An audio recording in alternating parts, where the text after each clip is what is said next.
بسم اللہ الرحمن الرحیم وصلی اللہ علی النبی الکریم رب اشرح لی صدری ویسر لی امری واحلل عقدۃ من لسانی یفقہوا قولی۔ آج میں کچھ بات ہماری جو ایک کلاس ہے چل رہی ہے اور جو مشن ہے ہمارا، اس کے بارے میں کچھ کہوں گا۔ بہت سے لوگ اس کلاس کو سمجھ نہیں پاتے۔ جو لوگ بڑے بڑے کراؤڈ کو دیکھتے ہیں ادھر ادھر اور دیکھتے ہیں گدیوں والے مشن کو، بڑے بڑے آرگنائزیشن والے مشن کو، تو وہ سمجھتے ہیں کہ ہم کوئی چھوٹا موٹا کام کر رہے ہیں۔ حقیقت یہ ہے کہ یہ سارے گلوب پر جو کام ہو رہے ہیں ان سب میں یہ سب سے بڑا کام ہے، سب سے بڑا کام ہے۔ سارے کراؤڈ، سارے اسٹیج اور سارے شاندار گدیاں، بڑے بڑے آرگنائزیشنس، بڑی بڑی بلڈنگیں، وہ سب اس کے مقابلے میں کچھ بھی نہیں ہے، نتھنگ ہے۔ لیکن اس کو سمجھنے کے لیے بہت زیادہ وژڈم چاہیے۔ بڑی بڑی چیز جو دیکھنے میں ہمارے یہاں پہاڑ لگتی ہو تو اس کو کوئی بھی سمجھ سکتا ہے، لیکن اسمال از بیوٹیفل، اس کو سمجھنے کے لیے بہت زیادہ وژڈم چاہیے، اس لیے اس کو بتانا پڑتا ہے۔ ہمارے پہاڑ کو بتانے کی ضرورت نہیں ہے کہ وہ بہت بڑا پہاڑ ہے، لیکن اسمال از بیوٹیفل کو بتانے کے لیے ایک شوماخر پیدا ہوتا ہے، ایک فلاسفر، تب لوگ جان پاتے ہیں کہ اسمال از بیوٹیفل۔ خیر، تو آج میں اسی کو ٹاپک بناؤں گا انشاءاللہ کہ ہمارا مشن کیا ہے۔ دیکھیے، حدیث میں آیا ہے، پرافٹ آف اسلام نے فرمایا کہ فائنل ڈیز میں ایک دجال نکلے گا اور وہ ساری دنیا کو میں فساد برپا کر دے گا، بگاڑ دے گا سب کو۔ تو لوگ سمجھتے ہیں کہ دجال کوئی ہمالیہ پہاڑ جیسا کوئی بہت بڑا اینیمل ہوگا، کوئی بیسٹ ہوگا، ایسا کچھ بھی نہیں۔ وہ ہمارے ایسے انسانوں جیسا انسان ہوگا۔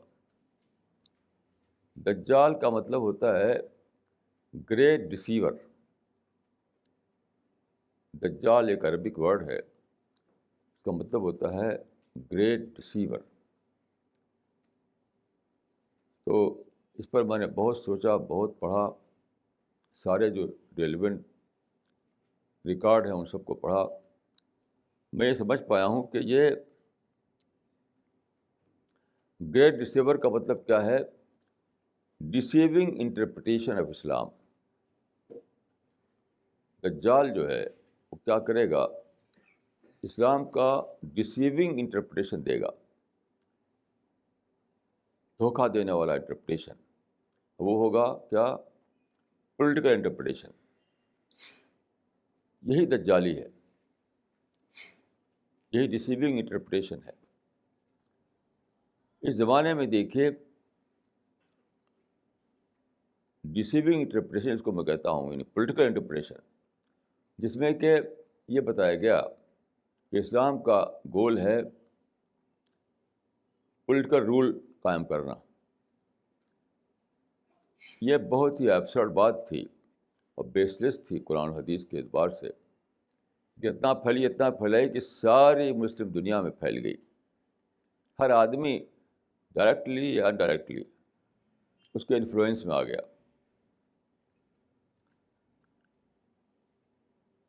اس کی وجہ یہ تھی کہ بہت ہی فرٹائل سوائل ملا اس انٹرپریٹیشن کو۔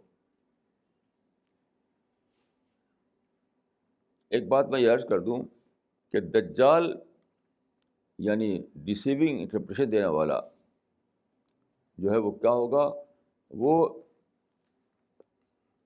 میڈیا کے زمانے کا ایک فنامنا ہے، کیونکہ دجال کے بارے میں کہا گیا ہے کہ دجال بولے گا تو ایسٹ اور ویسٹ میں اس کی آواز سنائی دے گی. اس کا مطلب ہے کوئی میڈیا کا فنامنا ہوگا.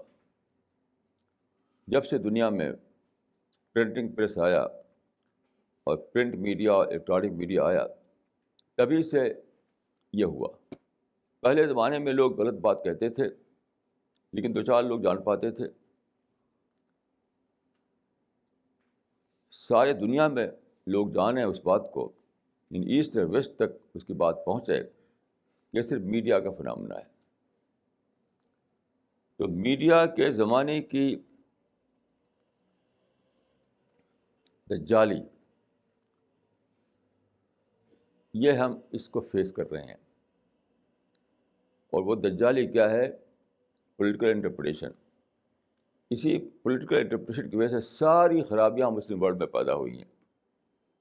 یہ ٹارگیٹ بتا دیا کہ مسلم رول خدا اسلام کی حکومت ساری دنیا میں, اسلامک رول ساری دنیا میں قائم کرنا, یہ ہے گول. یعنی کسی نے یہ نہیں سوچا کہ ابھی بھی 57 مسلم کنٹریز میں مسلم رول ہے, تو کیا ہو گیا, اس سے کیا ہو گیا؟ جو کچھ بھی نہیں ہوا. اور اس سے پہلے جو آٹمان امپائر تھا, وہ سارے مسلم ورلڈ میں پریکٹیکلی رول کر رہا تھا. وہ جو فرسٹ ورلڈ وار تک قائم رہا, تو فرسٹ ورلڈ وار تک ساری مسلم دنیا میں ایک ہی مسلم رول تھا, آٹمان امپائر کا رول. ترکی سے لے کر عرب تک ہر جگہ. اور اب 57 مسلم کنٹریز ہیں ابھی بھی. تو اگر پولیٹیکل رول ٹارگیٹ ہو تو آلریڈی قائم ہے, وہ موجود ہے. وہ اصل چیز ہے کہ پولیٹیکل انٹرپریشن نے لوگوں کے سوچ کو بالکل بگاڑ دیا. کیونکہ دیکھیے, جب آپ حکومت کو یا پولیٹیکل پاور کو ٹارگیٹ بنائیں گے, تو کوئی ہوگا جس سے آپ کو ٹکراؤ کرنا ہوگا. یعنی آلریڈی کوئی سنگھاسن پر ہوگا, آلریڈی کوئی تھرون پر ہوگا. اس کو ہٹانا, اس کو انسیٹ کرنا, یہ ٹارگیٹ بنے گا. تو یہ انہیرنٹلی اس کے اندر ہیٹ شامل ہے, انہیرنٹلی اس کے اندر وائلنس شامل ہے, انہیرنٹلی اس کے اندر انٹالرنس شامل ہے. جیسے ایک پولیٹیکل لیڈر کو میں نے سنا ایک بار دلی میں ایک اسپیچ میں, انہوں نے کہا کہ راجنیتی چلتی ہے ٹکراؤ پر, راجنیتی چلتی ہے ٹکراؤ پر. تو انہیرنٹلی اس کے اندر ٹکراؤ, ہیٹ, انٹالرنس, وائلنس یہ سب شامل تھا. اس لیے جب پولیٹیکل انٹرپریٹیشن دیا گیا اور میڈیا کے ذریعے پھیلایا گیا اس کو, تو کیا ہوا؟ پریکٹیکل طور پہ یہ ہوا کہ ساری مسلم ورلڈ میں ہیٹ پھیلا دیا گیا, وائلنس پھیلا دیا گیا. اسی سے یہ جہاد نکلا.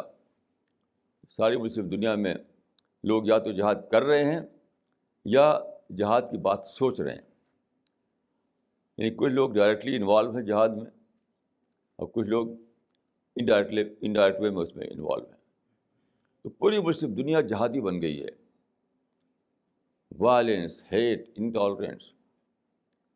ایک ذرا سی کوئی بات ہوتی ہے, جیسے کہ ڈنمارک میں ایک کارٹون چھپ گیا, اب پوری مسلم دنیا میں ہنگامہ کھڑا ہو گیا. مجھ کو چھوڑ کر سب اس ہنگامے میں شامل تھے. میں نے ایک آرٹیکل لکھا تھا, چھپا تھا اس زمانے میں, اگنور کارٹونس, اگنور کارٹونس. لیکن سارے لوگ کیا بول رہے تھے کہ فائٹ کرو, کرش کرو, اس کو مارو, اس کو ختم کرو. تو یہ ہے دجالی انٹرپریشن, جس کو ڈسیونگ انٹرپریٹیشن کا فنامنا. تو آج یہ پیپر, یہ ہندو, آج کا جو ہندو ہے, جنوری 7 کا, جنوری 7 کا جو ہندو ہے, اس کا ایک پیج ہے یہ لٹریری ریویو. Literary review. تو اس کا یہ کیپشن ہے books that worked magic. Books that worked magic. کتابیں جنہوں نے جادو کا کام کیا. اس کو پڑھ کر میرے مائنڈ میں آیا کہ books that played the role of دجال. کتابیں جنہوں نے دجال کا رول کیا. اور واقعتاً یہ ہوا ہے. اس زمانے میں جو بکس لکھی گئیں پولیٹیکل انٹرپریشن پر، وہ اتنا پھیلی کہ ساری مسلم دنیا میں پھیل گئی. وہ کیسے؟ یہ کوئنسیڈنٹلی یہ زمانہ وہ تھا جب کہ کمیونسٹ امپائر قائم تھا. وہ دھمکی دے رہا تھا ساری دنیا پر رول کرنے کا. آپ جانتے ہیں کہ کمیونزم میں وائلنس شامل ہے. جب رشیا میں کمیونسٹ امپائر بنا تو انہوں نے کہا ہم ساری دنیا کو وائپ آؤٹ کر دیں گے، سب کو مٹا دیں گے، کیپٹلزم کو مٹا دیں گے، سارے اکانومک سسٹم کو مٹا دیں گے، ساری دنیا میں کمیونسٹ رول بنائیں گے. تو کیا ہوا کہ سارے لوگ اپنے کو خطرے میں پانے لگے. اس زمانے میں گیا تھا نیو یارک کے کانفرنس میں. تو اس کا جو چیئرمین تھا اس نے اپنی اسپیچ میں کہا کہ ہم نے ایک آئٹم چھاپا ایک بار. اس میں تھا کہ communism is the number 1 enemy of America. تو ہمارے پاس پتہ نہیں کتنے 25,000 کتنے بتایا تھا اس نے ایک ٹیلی گرام آئے. تو انہوں نے بہت صحیح بات کہی. یہ وہ زمانہ تھا. سارے عرب کنٹریز جو ہیں وہ اس سے اپنے کو محظوظ کر رہے تھے کہ ہم کو ختم کر دے گا. کیونکہ عرب کنٹریز میں آپ جانتے ہیں کہ ڈائناسٹی ہے، فیملی رول ہے، ڈکٹیٹرشپ ہے. تو وہ سب لوگ خطرہ محسوس کرنے لگے. تو اتنی زبردست ان کو ہیلپ ملی اس سوچ کو. کیوں؟ انہوں نے سمجھا کہ اسلام کا جو پولیٹیکل انٹرپریٹیشن ہے وہ کاؤنٹر کرے گا کمیونزم کو.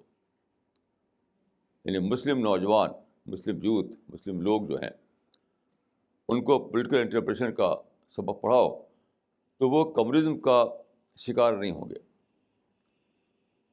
کمیونزم کا شکار نہیں ہوں گے. تو کمیونزم کو کاؤنٹر کرنے کے لیے اسے خوب پھیلایا گیا اور ساری دنیا میں پھیل گیا یہ. تو ساری دنیا کے مسلمان پولیٹیکل ٹرم میں سوچنے لگے. اسلامی خلافت، اسلامی حکومت، ساری دنیا میں اسلام کا رول. یہ ایک بیس لیس بات تھی لیکن بہت فرٹائل سائل ملا اس کو. اس کی وجہ سے خوب پھیلا. تو میڈیا ایج اگر نہ ہوتا تب بھی نہ پھیل پاتا. لیکن پرنٹ میڈیا اور الیکٹرانک میڈیا نے اس کو خوب پھیلایا. تو حدیث میں آتا ہے کہ جب دجال ظاہر ہوگا تو کچھ لوگ اس کو قتل کریں گے. تو میں سمجھتا ہوں کہ یہ وہی ہے.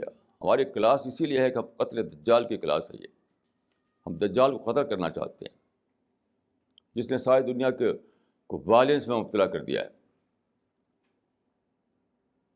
اسلام کو پالٹکس بتا کر کے ساری دنیا میں کیا ہوا کہ اسلام جو کہ ریلیجن آف لو تھا اس کو ریلیجن آف ہیٹ بنا دیا. جو ریلیجن آف پیس تھا اس کو ریلیجن آف وائلنس بنا دیا. جو ریلیجن آف ٹالرنس تھا اس کو ریلیجن آف انٹالرنس بنا دیا. جو ساری دنیا کو ایک نظر سے دیکھتا تھا، ساری دنیا کو ایک نظر سے دیکھتا تھا، اس کو وی اینڈ دیکھ کانسیپٹ پیدا کیا کہ تم دشمن ہو، تم کو ہم ماریں گے. تم نے خدا کی زمین پر قبضہ کر رکھا ہے، ہم کو تم ہٹائیں گے. سب سے بڑی برائی، سب سے بڑی ایول جو پوری ہسٹری میں پیدا ہوئی ہے وہ یہ دجالی ہے، یعنی پولیٹیکل انٹرپریٹیشن آف اسلام. ہمارا مشن یاد رکھیے اسی دجال کو ختم کرنا ہے، اس دجالی تہذیب کو ختم کرنا ہے، پولیٹیکل انٹرپریٹیشن کو کل کرنا ہے. یہ ہمارا مشن ہے. جو لوگ اس کے بیک گراؤنڈ کو جانتے ہیں وہی اس کو سمجھ سکتے ہیں. جو لوگ اس کے بیک گراؤنڈ کو نہیں جانتے ہوں شاید ان کو سمجھنے میں دقت پڑے. لیکن بہرحال میں عرض کروں گا کہ یہ قتل دجال کا مشن ہے. یعنی اسلام کو پھر سے وہاں پہنچانا جہاں اسلام اوریجنلی تھا. یعنی یہ اسلام کو اس حیث سے لانا سامنے کہ پولیٹیکل رول اس کا نشانہ نہیں ہے, حکومت قائم کرنا اس کا ٹارگیٹ نہیں ہے, بلکہ اس کا ٹارگیٹ کیا ہے؟ انسان کو خدا سے ملانا, لوگوں کو پیار کے ساتھ رہنے کا سبق دینا, پیس اور ٹالرنس کے ساتھ رہنے کا کلچر چلانا. یہ ہے اسلام. واللہ یدعو الی دار السلام and God calls to the home of peace. اسلام ریلیجن آف پیس ہے, لوگوں نے بنا دیا اس کو ریلیجن آف وائلنس. اس کو ہمیں ختم کرنا ہے. ابھی جو چلا ہوا ہے ہر جگہ اسلام کے نام پر وائلنس, وہ ڈائریکٹلی ریلیٹڈ ہے اسی انٹرپریٹیشن سے, پولیٹیکل انٹرپریٹیشن. سب اسی میں مبتلا تھے. اب وہ لوگ جو اس میں لگے ہوئے ہیں ان کی کتابیں پڑھیے, ان کی اسپیچز کو سنیے, سب یہی بولیں گے.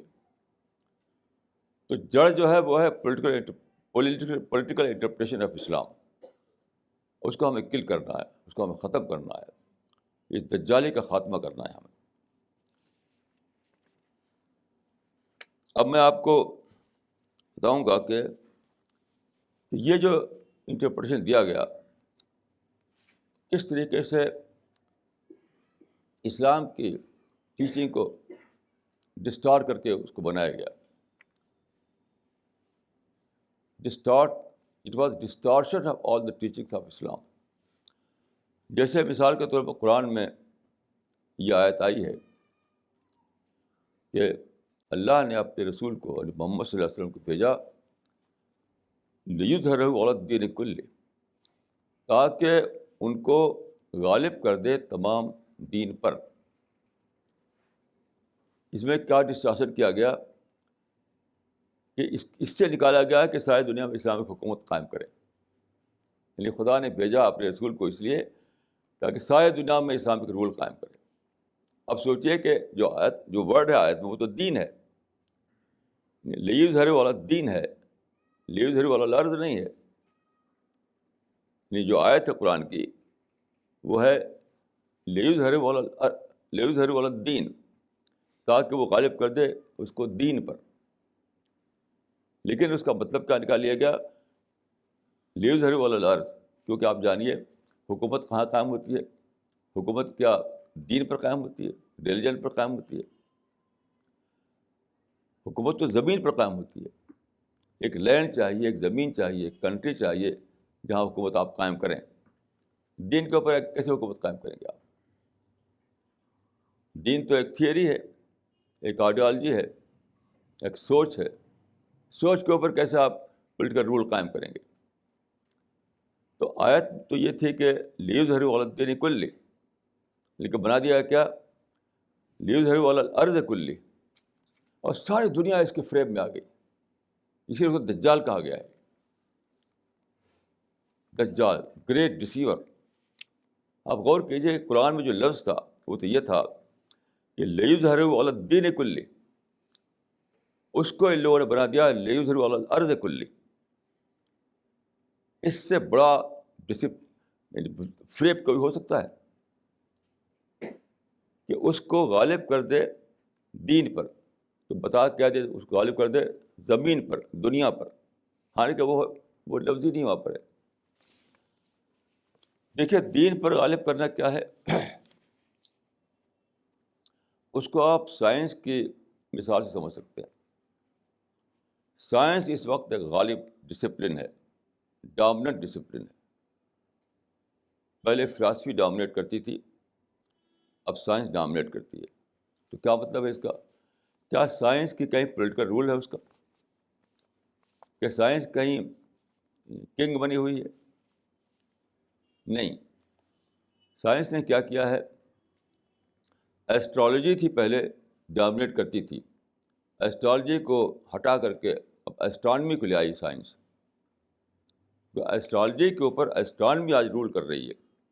پولیٹیکل سینس میں نہیں، آئیڈیالوجیکل سینس میں. اس طریقے سے پہلے الکیمی تھی، لوگ الکیمی میں جیتے تھے. اب الکیمی کی جو کیمسٹری ہے، کیمسٹری، اب الکیمی میں کوئی نہیں جیتا، اب کیمسٹری میں جیتا ہے آدمی.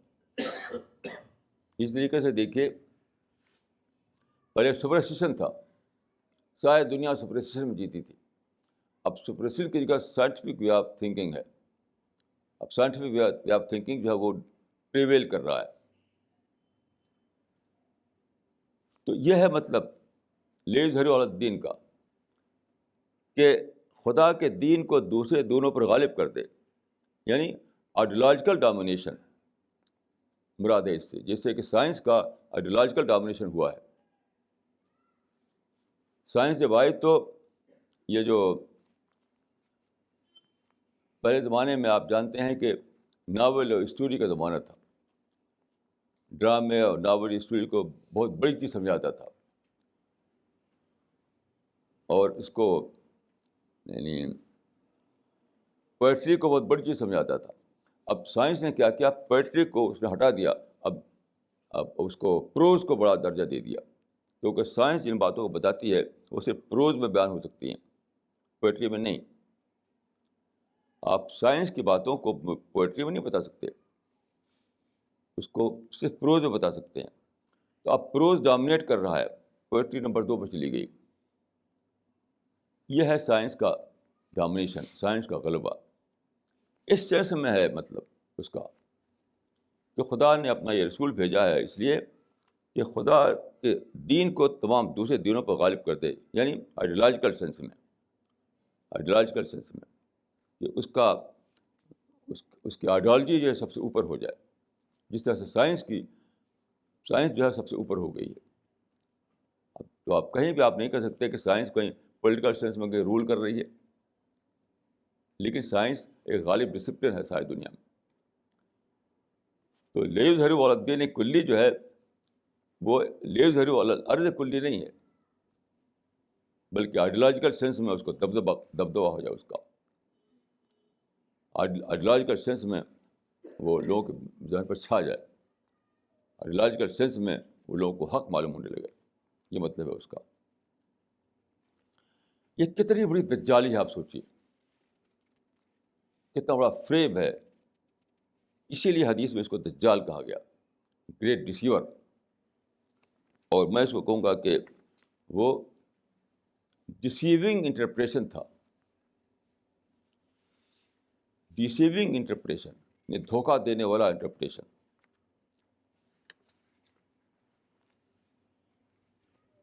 دھوکہ دینے والا انٹرپریشن. تو خدا کا دین اس زمانے میں دھوکے کا شکار ہو گیا، اور دھوکے کا شکار ہو کر خدا کا دین وائلنس کا دین بن گیا. لندن کا جو ٹائمز اخبار ہے ڈیلی، بہت ویل نون وہاں کا پرانا، اس میں ایک آرٹیکل چھپا اسلام کے بارے میں. اس کا جو ٹائٹل تھا، اس کا جو کیپشن تھا، وہ کیا تھا؟ A religion that sanctions violence. A religion that sanctions violence. آپ سوچیے، یہ کسی ایک آرٹیکل کی بات نہیں ہے، 1000 بکس چھپی ہیں، روزانہ آرٹیکل چھپتے رہتے ہیں کہ اسلام جو ہے ریلیجن ہے وائلنس کا، انٹالرنس کا، وار کا. کیوں؟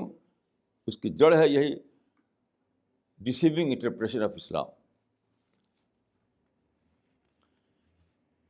ہمارا مشن ہے اس سچویشن کو ختم کرنا،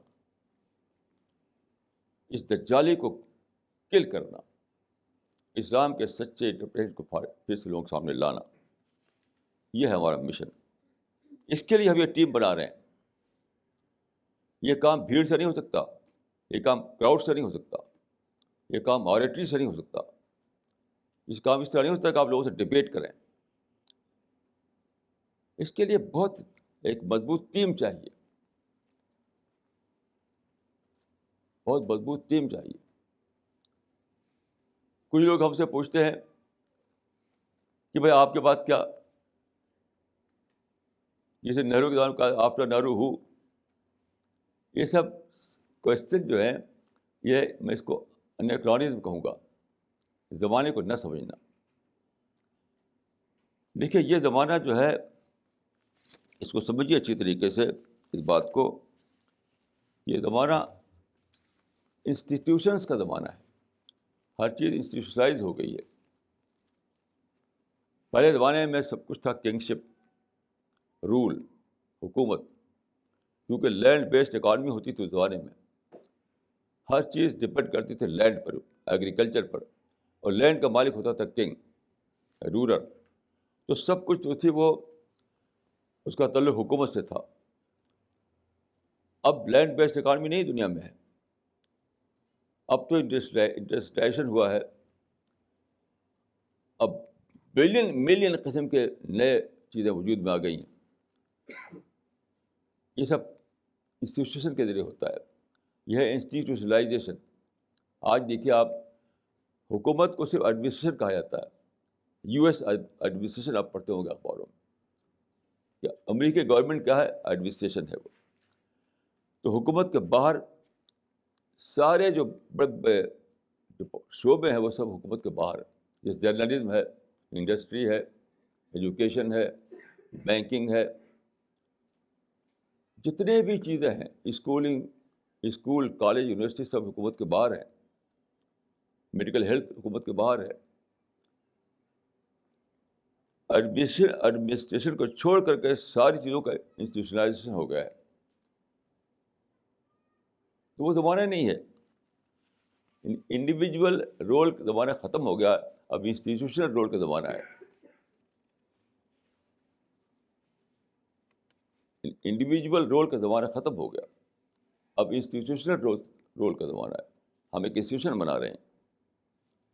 اب جو ضرورت تھی ایک آدمی کی, وہ صرف اس لیے اس دجالی کو وہ ایکسپوز کرنے کے لیے. دجالی کو ایکسپوز کرنا, کسی کو قتل کہا گیا ہے.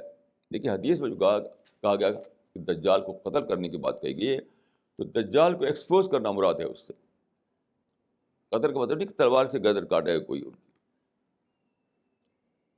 دجالی کو ایکسپوز کرنا, اس کے ڈیسیونگ انٹرپریشن دے رکھا ہے, اس کو غلط بتانا, اور پھر ایک آئیڈیالوجی ڈیولپ کرنا.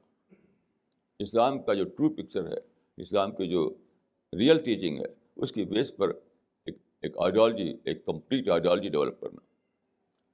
تو اس کام کے دو حصے تھے جس میں انڈیویجول کا رول تھا کہ دجالی انٹرپریشن کی غلطی کو بتانا, اس کو ایکسپوز کرنا, یہ پروو کرنا کہ یہ دجالی انٹرپریشن ہے, اسلامک انٹرپریشن نہیں ہے. اور پھر اسلام کا جو سچی تعلیمات ہیں, اسلام کی جو ٹرو پکچر ہے, اس کو لے کر کے ایک آئیڈیالوجی ڈیولپ کرنا. یہاں پر انڈیویجول کا رول تھا. کیونکہ آپ جانتے ہیں کہ آئیڈیالوجی جو ہے ایک سنگل مائنڈ میں ڈیولپ کرتی ہے. کلیکٹیو مائنڈ کبھی کسی آئیڈیالوجی کو ڈیولپ نہیں کر سکتا. کوئی بھی فلاسفی, کوئی بھی آئیڈیالوجی, کوئی بھی تھاٹ ایک انڈیویجول مائنڈ میں آتا ہے, کلیکٹیو مائنڈ میں نہیں آتا. تو آئیڈیالوجی ڈیولپ کرنا, اس کے لیے ایک انڈیویجول مائنڈ چاہیے تھا. وہ اللہ کے فضل سے ہو گیا. اب جو کام ہے وہ انسٹیٹیوشن کا کام ہے. اب جو کام ہے وہ گروپ کا کام ہے. اب جو کام ہے وہ ٹیم کا کام ہے. تو وہ کام خدا کے فضل سے ہو رہا ہے. میں سمجھتا ہوں کہ بہت ہی اسٹرانگ بیس بن چکی ہے اس بات کی کہ ایک انسٹیٹیوشن, اس آئیڈیالوجی کے بیس پر ایک انسٹیٹیوشن بہت ہی اسٹرانگ بیس پر قائم ہو چکا ہے آلریڈی. یہ جو ہم کلاس کرتے ہیں ہفتے میں 2 بار, اس کا پروف ہے. تو یہ جو دجالی ہوئی, اس کی وجہ سے ایک نقصان تو یہ ہوا کہ اس پوری مسلم دنیا ہیٹ میں پڑ گئی, وائلنس میں پڑ گئی, انٹالرنس میں پڑ گئی. سب کو لوگ انیمی سمجھنے لگے. شاید دنیا میں جہاں بھی آپ جائیے, ہر مسلمان جو ہے جب بولی بولے گا, کانسپریسی کی بولی, انمیٹی کی بولی, دشمنی کی بولی, سب جو ہے دشمن ہے, سب کانسپریسی کر رہے ہیں. یہ بولی بولے گا. ایک برائی یہ پیدا ہوئی کہ ساری مسلم ورلڈ جو ہے وہ نگیٹو تھنکنگ میں مبتلا ہو گئی. سب نگیٹو تھاٹ سے بھر گئے سارے لوگ. جس کو بھی دیکھیے, ہمارا جو مشن سے جو لوگ جڑے ہوئے ہیں ان کو چھوڑ کر میں سمجھتا ہوں کوئی ایک انسان بھی نہیں زمین پر ہے جو نگیٹو تھاٹ سے پاک ہو. اگر ہو تو اس کا نام بتائیے مجھے. ہماری جو ٹیم ہے, ہمارا جو گروپ ہے, اس گروپ کے باہر مجھے ایک انسان نہیں معلوم ہے میرے علم کے مطابق جو نگیٹو تھاٹ سے پاک ہو. ہر کسی کو کوئی کہتا ہے کہ میں درست بات نہیں بول رہا ہوں تو وہ بتائے مجھے اس کا نام, اس آدمی کا نام بتائے, تب میں بتاؤں کہ وہ کس طرح سے وہ بھی نگیٹیوٹی میں پڑا ہوا ہے. کسی کی نگیٹیوٹی چھپی ہوئی ہے, کسی کھلی ہوئی ہے, یہ فرق ہے بس. اندر سے وہی نگیٹو تھاٹ ہے لوگوں کے اندر. تو ایک ایول تھی نگیٹیوٹی, نگیٹو تھنکنگ. یہ خدا کے فضل سے ہماری جو ٹیم ہے, ہمارا جو مشن ہے, اس سے مسلمانوں کو نکال رہا ہے باہر. دوسری چیز جو تھی وہ یہ تھی کہ لوگ سمجھ نہیں پائے اس رول کو جو موجودہ زمانے میں ویسٹرن سویلائزیشن نے کیا ہے, جس کو مسلمان وہ بتا رہے ہیں دشمن. جیسے مثلا اقبال کی آپ نظمیں پڑھیں, لگتا ہے کہ مغربی تہذیب جو ہے کوئی اینٹی اسلامک تہذیب ہے.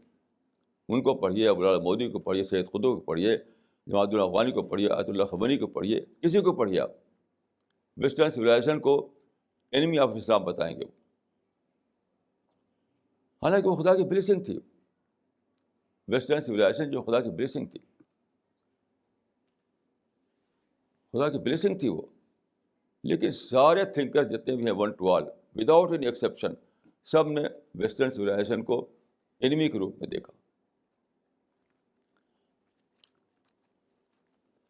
میں کل کا ایک قصہ عرض کروں گا آپ کو. ایک بہت ہی دلچسپ قصہ کل ہوا جو اس کو السٹریٹ کرتا ہے جو میں کہنا چاہتا ہوں. کل ایسا ہوا کہ میں اپنے کمرے میں جہاں میں رہتا ہوں, تو میں وہاں بیٹھا ہوا تھا. اچانک ایک آواز آنے لگی. وہ آواز تھی میری لیٹ وائف کی آواز تھی, جو میری بیوی مر چکی ہیں, اب دفن ہو چکی ہیں.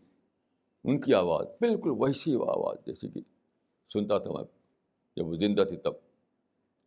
تو اچانک آواز آنے لگی ان کی. کہاں سے آواز آ رہی؟ تو پتہ چلا کہ میری لڑکی فریدہ, انہوں نے ان کا ٹیپ لے لیا تھا, ٹیپ ریکارڈ کر لیا تھا. ٹیپ ریکارڈر پر ان کی آواز ریکارڈ کر لی تھی, وہ اس کو ری پلے کر رہی تھی. وہ یہ بات ایک چھوٹی سی ہے, لیکن یہ ہماری بہت زیادہ بڑی بات ہے. وہ کیسے؟ قرآن میں چیپٹر نمبر 51 میں ایک آیت ہے, وہ یہ ہے فورب السماء والارض انہ لحق مثل ما انکم تنطقون. اس میں اللہ تعالیٰ فرماتے ہیں کہ زمین و آسمان کے رب کی قسم, وہ اسی طرح سے حق ہے جس طریقے سے تم بولتے ہو. یعنی قرآن یہ بتاتا تھا کہ تم مر کر ختم نہیں ہوگے, پھر زندہ کیے جاؤ گے. جو کہتا ہے باس بادل موت, مرنے کے بعد پھر زندہ ہونا. تو وہ لوگ کہتے تھے کہ نہیں, مر گئے تو ختم ہو گئے, مر گئے تو ختم ہو گئے. تو قرآن کہتا تھا کہ نہیں, تم مر کر ختم نہیں ہوگے, مر کر تو پھر دوبارہ زندہ ہو گئے تم. لائف آفٹر ڈیتھ, سارا جھگڑا اس بات پر تھا کہ لائف آفٹر ڈیتھ ہے کہ نہیں ہے, یعنی مرنے کے بعد زندگی ہے کہ نہیں ہے, لائف آفٹر ڈیتھ ہے کہ نہیں ہے. تو قرآن نے کہا کہ وہ ہے اسی طرح سے جیسے تم بولتے ہو. اس اسپیچ کو قرآن نے وٹنس بتایا لائف آفٹر ڈیتھ کا. بہت زیادہ سمجھنے کی بات ہے یہ اسپیچ جو ہم بولتے ہیں, انہ لحق مثل ما انکم تنطقون. کوئی بھی دیکھ سکتا ہے قرآن میں اس کو, 51:23 اِنَّهُ لَحَقٌّ مِثْلُ مَا أَنَّکُمْ تَنطِقُونَ، وہ اسی طرح سے ہونے والی ہے جس طرح سے تم بولتے ہو. اسپیچ جو ہے انسان کی، اس بات کا پروف ہے کہ لائف آفٹر ڈیتھ ہے. یہ آج 1400 سال سے کوئی اس آیت کو سمجھا نہیں تھا. آپ کوئی بھی تفسیر دیکھ ڈالیے، عربک میں، پرشین میں، اردو میں، انگلش میں، کسی بھی لینگویج میں قرآن کی کمنٹری دیکھ ڈالیے آپ. عجیب و غریب کسی کو پتہ بتاتے ہیں اس کا. اس کو کچھ سمجھ نہیں سکا تھا کہ اس میں کیا پروف ہے، کیا بات ہے اس میں. یہاں تک کہ انگلش کی جو کمنٹری ہے، انگلش ٹرانسلیشن ہے، جو بہت ملین کاپی جس کے مسلم ورلڈ میں دنیا میں پھیلائی گئی ہے، اس کا ٹرانسلیشن آپ سنیے.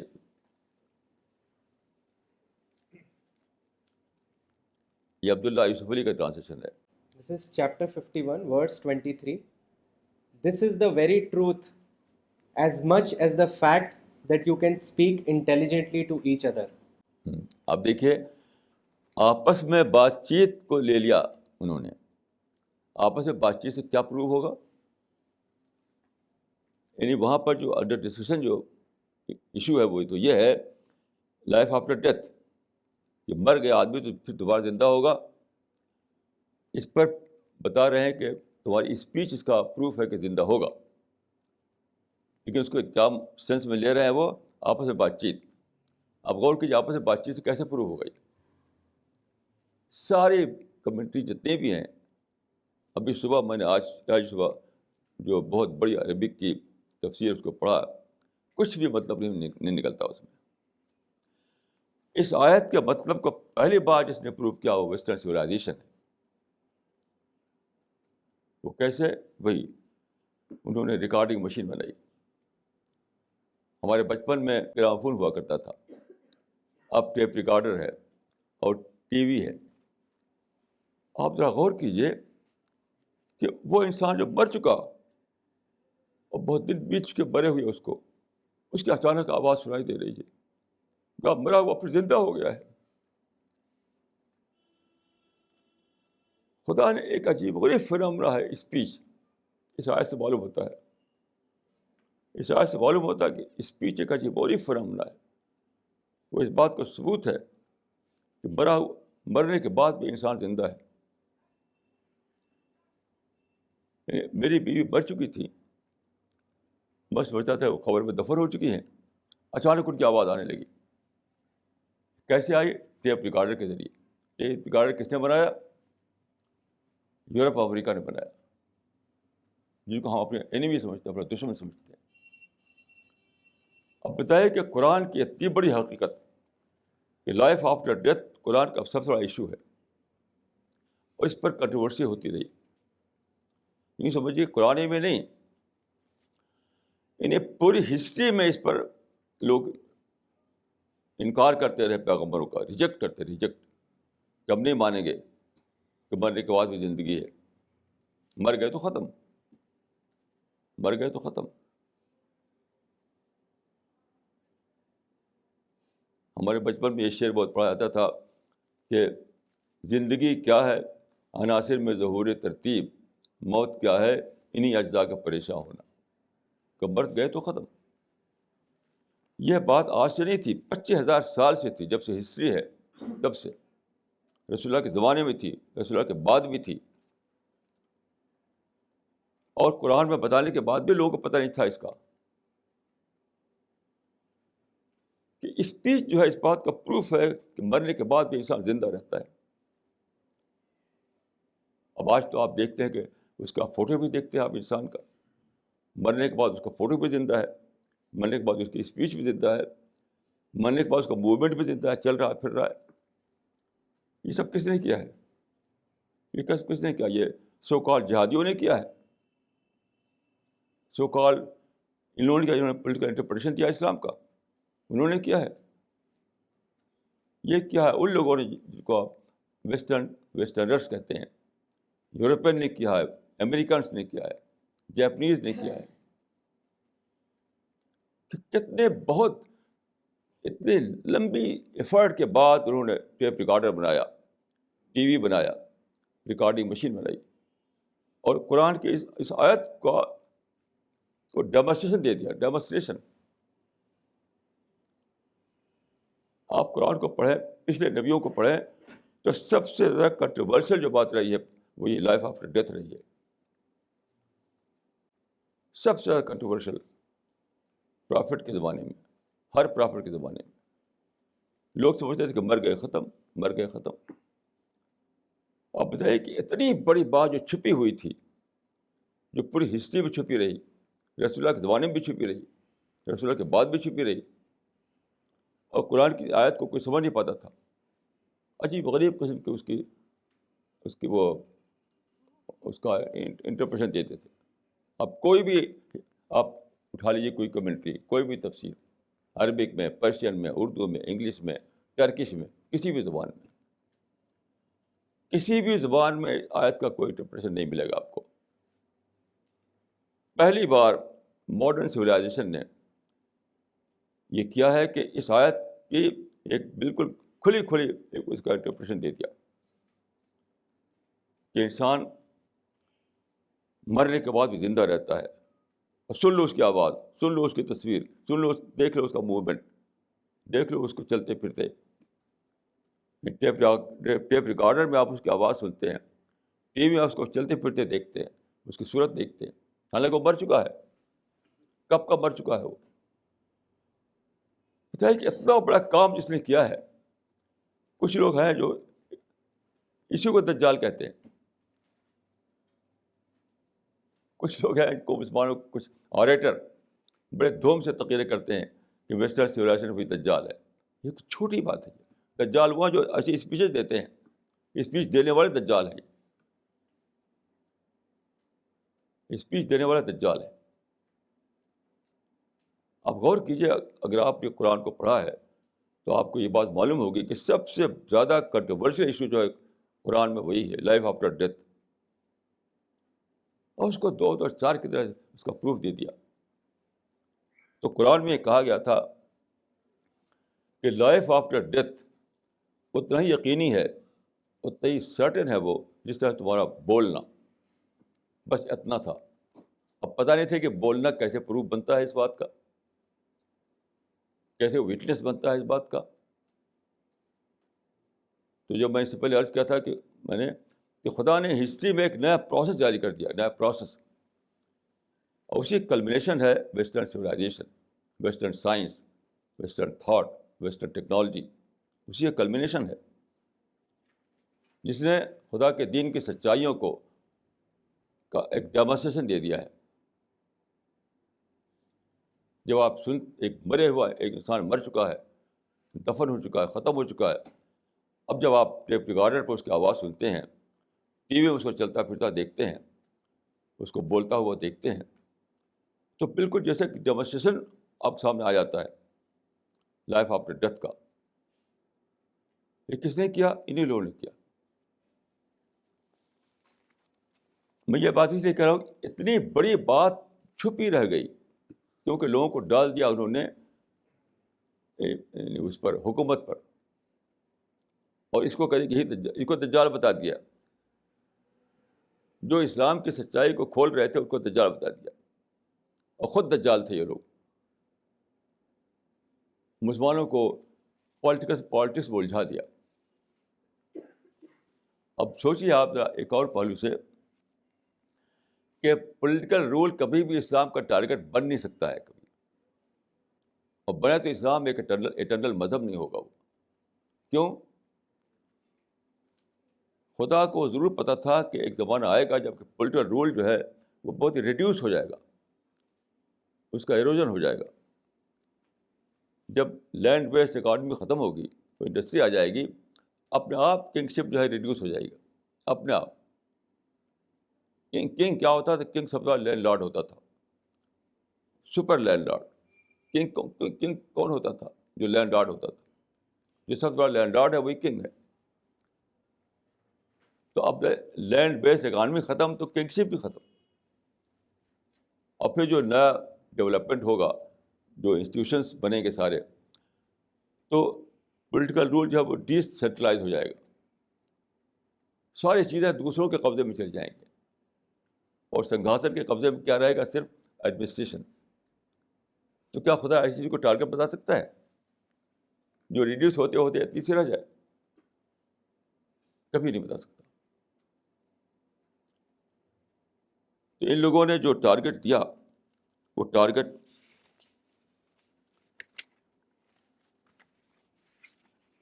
یہ بات آپ کو معلوم ہوگی کہ پہلے زمانے میں جب کہ کنگشپ کا زمانہ تھا اور کنگ کے ہاتھ میں سب کچھ تھا، تو گاڈ کنگ کا کانسیپٹ پیدا ہوا. لوگوں نے دیکھا کہ کنگ جو ہے وہ سب کچھ اس کے پاس ہے، اسی سے روٹی ملتی ہے، اسی سے کھانا ملتا ہے، اسی سے سب کچھ ملتا ہے، اسی کو گاڈ سمجھ لیا. چنانچہ اس میں آپ ہسٹری پڑھیں گے گاڈ کنگ کا concept, divine right of king. جو پہلے زمانے میں جو کنگ ہوا کرتے تھے وہ گاڈ بھی ہوا کرتے تھے. یہ کس نے ختم کیا؟ یعنی گاڈ کنگ کے کلچر کس نے ختم کیا؟ اسے ماڈرن سائنس نے ختم کیا. اس طریقے سے نیچر ورشپ کا زمانہ تھا ہمیشہ. پچھلے ہزاروں سال سے لوگ نیچر کو پوجتے تھے، نیچر ورشپ جو کہتے ہیں. نیچر ورشپ کس نے ختم کیا؟ اسے ماڈرن سائنس نے ختم کیا.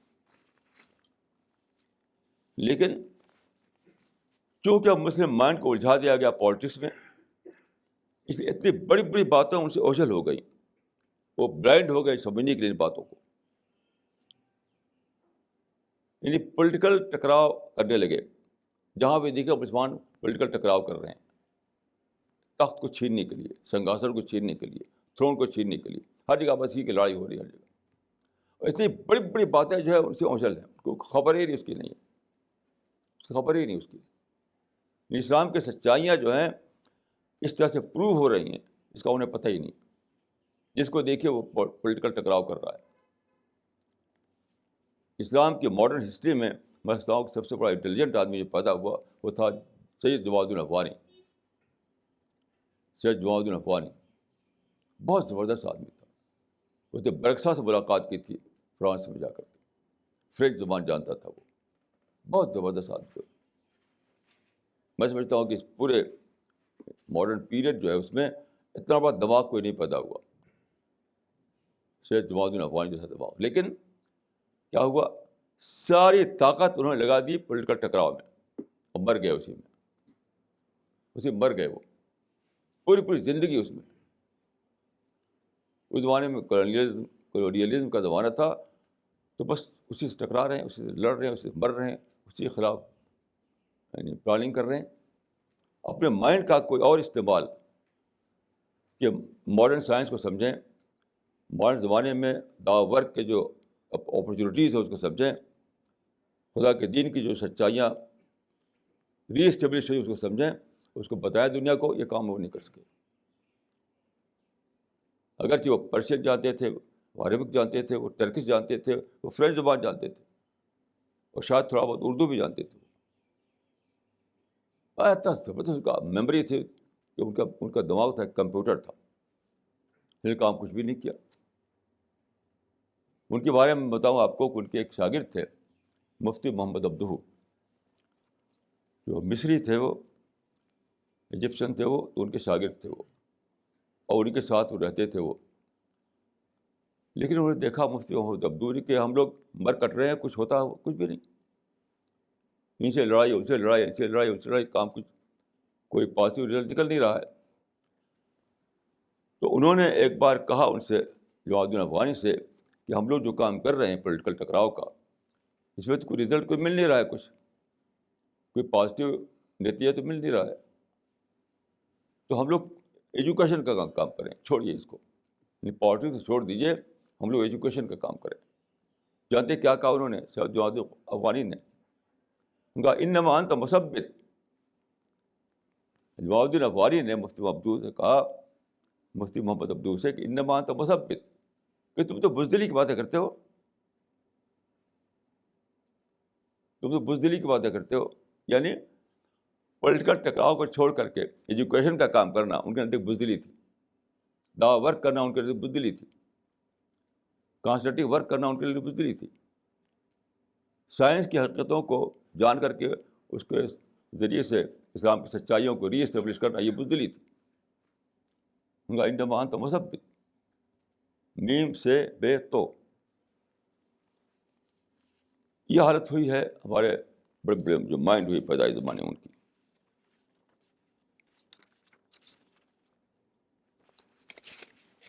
تو ہم جو کام کر رہے ہیں اس کو آپ اس وقت سمجھ پائیں گے جب آپ بیک گراؤنڈ کو سمجھیں. بیک گراؤنڈ کو سمجھیں. اور یہ جو کام ہے یہ بھیڑ کے ذریعے نہیں ہو سکتا ہے. یہ بھیڑ سے نہیں ہو سکتا ہے. بھیڑ تو آپ جانتے ہیں کہ یہ ایک تبلیغی جماعت ہے، اس کے ساتھ بہت بھیڑ اکٹھا ہے، لاکھوں کے ساتھ کروڑوں لوگ اس کے اکٹھا ہیں اس کے پیچھے، اور کام کچھ بھی نہیں. یہاں آنا وہاں جانا، یہاں آنا وہاں جانا، یہ ہو رہا ہے. کچھ بھی نہیں ہو رہا ہے. کام بھیڑ سے کچھ نہیں ہوتا. تو یہ اس طرح کی ایک ٹیم بنانا ایک بہت ہی بڑی سیکریفائس چاہتا ہے. وہ سیکریفائس یہ کہ آپ اپنے آپ کو ہر فیم سے، کراؤڈ سے، اسٹیج سے ادھر ادھر نمایاں ہوتے ہیں، آپ اس سے ہر چیز سے اپنے آپ کو کاٹ سکیں. میرے پاس برابر انویٹیشن آتی ہے ادھر ادھر کے، میں کہیں جاتا نہیں. حالانکہ لوگ افورڈ نہیں کر سکتے کہ نہ جائیں وہاں پر. جائیں گے وہاں ایک اسٹیج ملے گا، ایک کراؤڈ ملے گا، اور تقریر کریں گے وہاں پر، ہار پہنائے جائیں گے، اور یہ ہوگا وہ ہوگا. تو اس وجہ سے یہ لوگ کبھی کوئی ٹیم نہیں بنا پاتے. فیم میں جیتے ہیں، فیم میں مر جاتے ہیں. ایک آدمی فیم میں جیتا اور فیم میں مر جاتا ہے، اپنے پیچھے کوئی ٹیم نہیں چھوڑتا.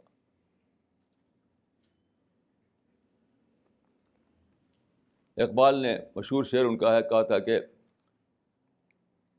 سرود رفت باز آیت کے نایت، نسیم از حجاز آیت کے نایت، سرآمد روزگار این فقیر، دیگر دانائے راز آیت کے نایت. یعنی اقبال کے بعد دوسرا اقبال پیدا ہوگا یا نہیں. میں کہتا ہوں دوسرے اقبال کی ضرورت ہی کیا ہے؟ دوسری ٹیم کی ضرورت ہے. اقبال کے بعد دوسرے اقبال کی ضرورت نہیں ہے. وحید الدین کے بعد دوسرے وحید الدین کی ضرورت نہیں ہے. ٹیم کی ضرورت ہے. ٹیم جو انسٹیٹیوشنلائز وے میں کام کرے. کسی انڈیویجول کا، جیسے کہ میں نے عرض کیا، ایک انڈیویجول کام ہے کہ وہ آئیڈیالوجی دے سکے. آئیڈیالوجی اگر آئیڈیالوجی دے دیا آپ نے تو ٹیم اس کو لے کے آگے بڑھے گی. یہ جو ماڈل ہے ہمارے کام کا، اس کو سمجھنے کے لیے میں آپ کو 2 ایگزامپل دوں گا. اس ماڈل پر سب سے پہلے کام کیا تھا رسول اللہ صلی اللہ علیہ وسلم نے. رسول اللہ صلی اللہ علیہ وسلم نے، حدیث میں آتا ہے، آپ اصحابہ کا لفظ آتا ہے. جس چیز کے لیے لفظ ٹیم بولتے ہیں اس کے لیے حدیث میں آتا ہے اصحابہ. تو آپ جانتے ہیں کہ جب بدر کی لڑائی ہوئی تھی تو وہاں پر کل 313 آدمی تھے، صرف 313 وہ ٹکرا گئے تھے ان لوگوں سے. 313 آدمی. تو وہ لوگ بہت طاقتور تھے، ان کے وہ نمبر میں بھی زیادہ تھے، ہر لحاظ سے زیادہ تھے وہ. اور یہ 313 تھے، ان کے مقابلے بہت ہی کم تھے. تو آتا ہے کتابوں میں کہ رسول اللہ صلی اللہ علیہ وسلم اس وقت سجدے میں گر پڑے.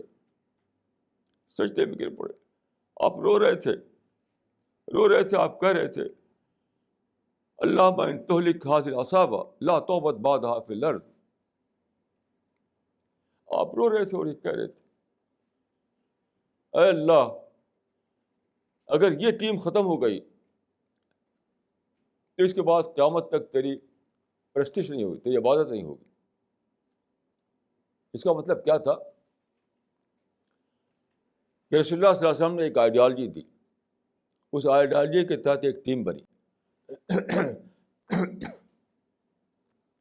رسول اللہ صلی اللہ علیہ وسلم نے آئیڈیالوجی دی، آئیڈیالوجی آف توحید. اس کے اوپر ایک ٹیم بنی جو 313 آدمی اس میں تھے. وہ پھر بات کو پڑھے. یہ اس کو آگے بڑھانے والے تھے, اس آئیڈیالوجی کو لے کر اس کو آگے بڑھنے والے تھے, پوری دنیا میں پھیلانے والے تھے, اس کو اسپریڈ کرنے والے تھے وہ. تو آئیڈیالوجی کے ساتھ, آئیڈیالوجی کے بعد یہ ٹیم اگر ورک نہ کر سکے, یہاں دفن ہو جائے بدر کے میدان میں, تو آگے کام ختم. تو آئیڈیالوجی کے لیے ایک گروپ چاہیے, ایک ٹیم چاہیے. آئیڈیالوجی کے لیے ایک انسان آئیڈیالوجی دے دیتا ہے, بس کام ختم ہو گیا اس کا. اس کے بعد ایک ٹیم چاہیے, لیکن ٹیم بنتی ہے بہت ہی مشکل سے. فاصبر نفسک مع الذین اتقوا, قرآن مجید میں ہے, فاصبر نفسک مع الذین اتقوا.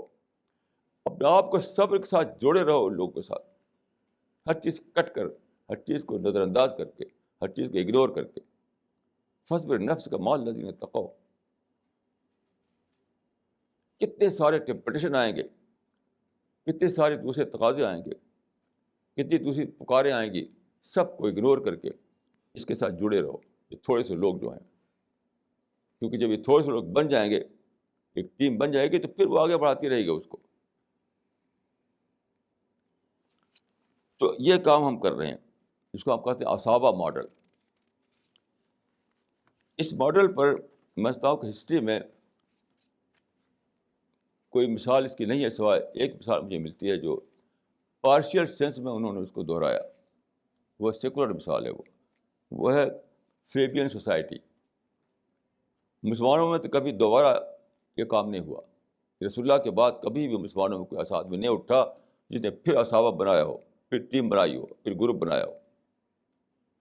لیکن برٹن میں اس کی ایک پارشل مثال مجھے ملتی ہے, وہ ہے فیبین سوسائٹی. فیبین سوسائٹی اصحابہ کے ماڈل پہ تھی. وہ ایک چھوٹی سی ٹیم بنائی انہوں نے, سمجھدار لوگوں کی. یہی ٹیم ہے جو فیبین سوسائٹی کی, جس نے 47 میں انڈیا کو آزاد کیا. دیکھیے, انڈیا کو بیا لڑے بڑے آزاد کرنا یہ ایک بہت ہی بڑا فیصلہ تھا جو برٹش امپائر کو لینا تھا. برٹش امپائر کو ایک بہت بڑا فیصلہ لینا تھا کہ انڈیا کو بغیر لڑے بھڑے آزاد کر دے وہ. تو فیبین سوسائٹی کے جو لوگ تھے, لارڈ ایٹلی جو تھا اسی کا ممبر تھا وہ. انہی لوگوں نے یہ فیصلہ دیا. اور آج جانتے ہیں کہ آج برٹن کا انٹرسٹ آج جتنا زیادہ انڈیا میں ہے کسی کنٹری کا نہیں ہے. سارے انٹرسٹ ان کے یہاں پہ پریزرو ہے. اتنے بڑے پیمانے پر انڈیا ان کا آج بھی اکانومیکلی ان کے ہاتھ میں ہے. کیوں؟ انہوں نے اتنا وائز یعنی ڈیسیزن لیا 47 میں. یہ فیبین سوسائٹی نہیں کیا. تو فیبین سوسائٹی جو تھی, میں نے دیکھ وہ اصحابہ ماڈل کا ایک چھوٹا سا نمونہ ہے بعد کے زمانے میں. اب جو ہے, اب ہم اسی نمونے کو, اصحابہ ماڈل پر ہم یہ بنا رہے ہیں کام, اسی اصحابہ ماڈل پر.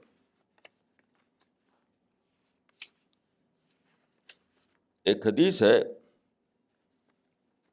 یہاں میں آپ کو ایک حدیث سناؤں جو بہت ہی زیادہ سوچنے والی حدیث ہے. حدیث میں آتا ہے کہ نعم المجلس مجلس ینشر فیہ الحکمہ. نعم المجلس مجلس ینشر فیہ الحکمہ. کتنی اچھی ہے وہ میٹنگ, کتنی اچھی ہے وہ مجلس جس میں وژڈم کو پھیلایا جائے, وژڈم کی بات کی جائے. وژڈم, حکمت, یہ اس ٹائپ کی مجلس ہے, یہ اس ٹائپ کی میٹنگ ہے, یہ وژڈم بیسڈ ہے. آپ دیکھیں کسی بھی جگہ جائیے آپ, آریٹری ہوتی ہے, جوش کی باتیں ہوتی ہیں. جہاں بھی آپ جائیے, یا تو آپ کو جھوٹی کہانیاں ملیں گی سننے کو, فضائل کی کہانیاں, جھوٹی کہانیاں, یا جذباتی باتیں سننے کو ملیں گی, بس. اور کچھ نہیں. کہ وژڈم کی بات جہاں ہوتی ہو, ایسا کوئی بھی زمین پر, پورے گلوب پر کوئی بھی ایسی مجلس نہیں ہے سوائے ہمارے اس کلاس کے.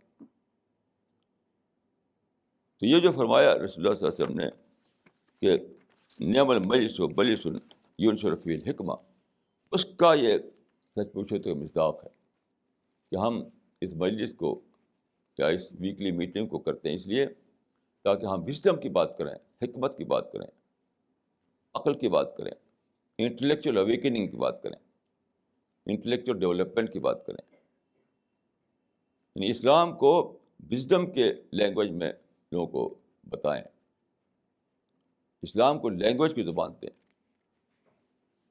یہ بہت ہی مشکل کام ہے، بہت زیادہ مشکل کام ہے.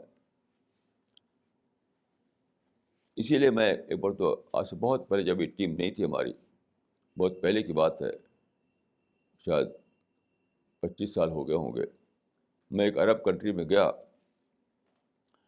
تو انہوں نے کہا کہ آپ کام کر رہے ہیں تو آپ کے بعد کیا ہوگا، تو آپ کے بعد کیا ہوگا، تو یعنی ہو آفٹر وحید الدین. تو میں نے کہا کہ وہ عرب لوگ تھے، میں نے کہا کہ بر نام جو نہ ہوا اعداد المبرمجین، برنامج جو نہ ہوا اعداد المبرمجین، یعنی ہمارا پروگرام ساز انسان بنانا ہے. ایسے لوگ جو خود پروگرام بنائیں، خود انیشیٹو لے سکیں، یعنی کریٹو مائنڈ بنانا. ہمارا مشن کریٹو مشن ہے، لوگوں کے اندر کریٹیوٹی پیدا کرنا، کریٹیولی سوچ سکے لوگ، ایسے انسان بنانا ہے ہمیں. تو میں نے کہا کہ برنامج جو نہ ہوا اعداد المبرمجین. تو اس وقت یہ ٹیم نہیں بنی تھی، بہت بعد کو یہ ٹیم بنی، اور میں سمجھتا ہوں کہ اسی کا یہ یعنی اللہ تعالیٰ نے شاید وہ دعا سن لی اور یہ ٹیم بن سکی. اور مجھے یقین ہے کہ یہ ٹیم یہ ٹیم ہی وہ کام کرے گی جس کا کہ ہسٹری کو انتظار ہے.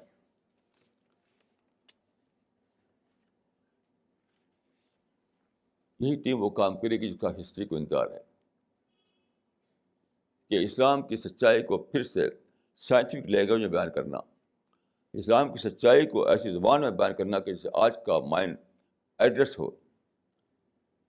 آج اسلام کی باتیں ادھر ادھر ہو رہی ہیں، لیکن آج کا انسان اس کا مائنڈ ایڈریس نہیں ہو رہا ہے، اس لیے وہ اس کو مان بھی نہیں رہا ہے. تو انسان اور قرآن کے بیچ میں ایک گیپ پڑ گیا ہے، انٹلیکچوئل گیپ. اس گیپ کو برج کرنا یہ ٹیم وہ کام کرے گی انشاءاللہ. اس انداز میں خدا کے دین کو بتانا، اس انداز میں ڈیوائن ٹروتھ کو بتانا کہ انسان کا مائنڈ ایڈریس کرے، انسان کے دل میں وہ بات اترے. فقل لهم فی انفسہم قولا بلیغا، اس کا مطلب ہے. اس کے لیے ہم یہ ٹیم تیار کر رہے ہیں. اب دیکھیے، آئیڈیالوجی موجود ہے، انفراسٹرکچر موجود ہے، افراد موجود ہو چکے ہیں، سب کچھ ہو چکا ہے. میں سمجھتا ہوں کہ 90% کام ہو چکا ہے. اب بہت جلد آپ دیکھیں گے کہ انشاءاللہ جس میں کہتا ہوں فائنل کال، اسی ٹیم کے ذریعے دنیا کو فائنل کال ملے گی، اور میڈیا کو استعمال کر کے یہ کال دی جائے گی.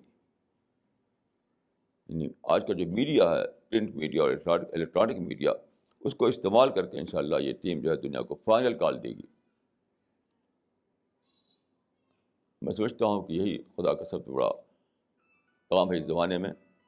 اور اسی کے لیے میں تو سمجھتا ہوں کہ قیامت رکی ہوئی ہے. اب دنیا کی ہسٹری ختم ہو چکی ہے. ہم اینڈ آف ہسٹری کے حد پر آ چکے ہیں، اینڈ آف ہسٹری کے حد پر آ چکے ہیں.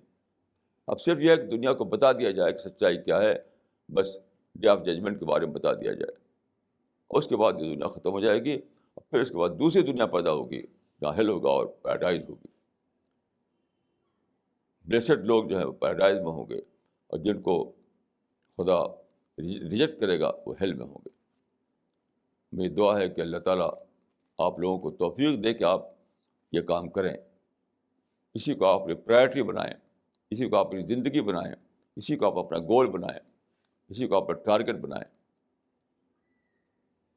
یہی آپ کا سول کنسرن بن جائے. اس کے لیے میں دعا کرتا ہوں آپ کے لیے اور اپنے لیے. اقول قولی ھذا واستغفر اللہ لی ولکم اجمعین.